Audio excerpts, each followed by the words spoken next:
राधे राधे दोस्तों, RRB NTPC का day 45 का प्लान मैं लेके आ गई हूँ 90 डेज चैलेंज वाला। अपने जीवन को सुधारने का एकमात्र साधन पढ़ाई है। तो इससे आज आप समझ ही गए होंगे कि आपको क्या करना है। सिर्फ आपके पास एक ही ऑप्शन है, या तो ये कर लीजिए या फिर जो है यही छोटे मोटे काम करने पड़ेंगे। अभी ये आपका कम से कम एक आपका लेवल बढ़ा देगा, तो इसीलिए थोड़ी बहुत पढ़ाई भी ज़रूरी होती है। पीवाईक्यू टेस्ट दीजिए टावर, कुछ ही समय की बात है, फिर अप्रैल में और मई जून तक का पेपर भी हो जाएंगे। अब देखिए ज़्यादा दिन भी नहीं है, जनवरी का आधा महीना पूरा निकल चुका है, तो इसीलिए उसी हिसाब से तैयारी करिए। बस समझिए एक ही महीना है, क्योंकि फिर 1 महीना ज़्यादा समय नहीं लगेगा, तो 1-2 महीने बचे हुए हैं, तो इसीलिए अच्छे से अभी पढ़ लीजिए। जितना आप अभी मेहनत कर लेंगे, थोड़ा समय अब और है, फिर उसके बाद एग्ज़ाम होने ही वाले हैं। कुछ टाइम बाद एग्ज़ाम हो जाएगा, तब आपका पढ़ाई खत्म हो जाएगी, तो इसीलिए अभी कुछ मेहनत कर लीजिए, फिर कर लीजिएगा। मैथ में पार्टनरशिप है, ओल्ड क्वेश्चन की प्रैक्टिस कीजिएगा, पीवाईक्यू या टेस्ट दीजिएगा।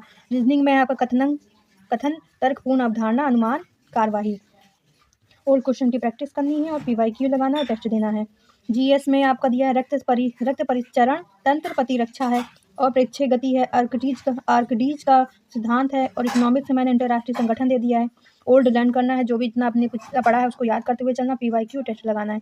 जीके करंट अफेयर पढ़ना है, विश्व की प्रमुख नदियाँ पढ़नी है, नहरें और नदियाँ पढ़नी है। पॉलिटी में संघ लोक सेवा आयोग पढ़ना है, और हिस्ट्री में असहयोग, खिलाफत आंदोलन और करंट अफेयर और ओल्ड लर्न करना है।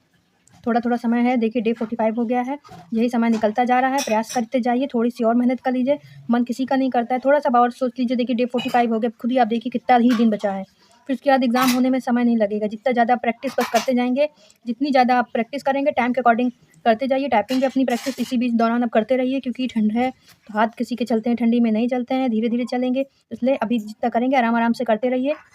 ऐसे एकदम से कोई चीज़ की नहीं होगी कि आप सोचिए पहले पेपर दे दें, फिर उसके बाद हम टाइपिंग की प्रैक्टिस करें, नहीं। साथ में करते रहेंगे, आराम-आराम से करेंगे, तो अपना कम से कम ऑन टाइम पे आपकी प्रैक्टिस अच्छी खासी हो जाएगी। तो इसलिए ध्यान दीजिए, ध्यान से पढ़ते जाइए, सब्जेक्ट पूरा करिए। अगर नहीं भी हो पा रहा है किसी का, अभी भी लगता है किसी को कोई अभी पीछे ही हो सब्जेक्ट पे हो, किसी को लगता है नहीं पूरा हो जाएगा, तो भी घबराने की ज़रूरत नहीं।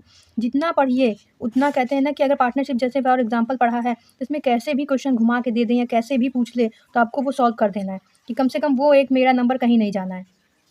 तो इसीलिए मैं बार-बार यही कहती हूँ, जितना पढ़िए उतना अच्छे से ऐसा पढ़ लीजिए कि उसको पूरा करने में मत जुटिए। जितना आपने पढ़ा है अब तक का, डे 45 हो गए हैं, इन 45 डेज़ में अब जितना भी आपने पढ़ा है, उसको इतना अच्छे से मजबूत कर लीजिए, क्योंकि उनमें से कोई अगर आपसे पूछ ले तो वो गलत नहीं हो सकता, वो रामबाण की ही तरह काम करे। तो इसलिए मैं बार-बार यही कहती हूँ, मैंने टेलीग्राम का चैनल दे दिया है, और मेरे चैनल को सब्सक्राइब कीजिएगा, मुझे सपोर्ट कीजिएगा, और इंस्टाग्राम पे भी मुझे फॉलो कीजिएगा। राधे राधे।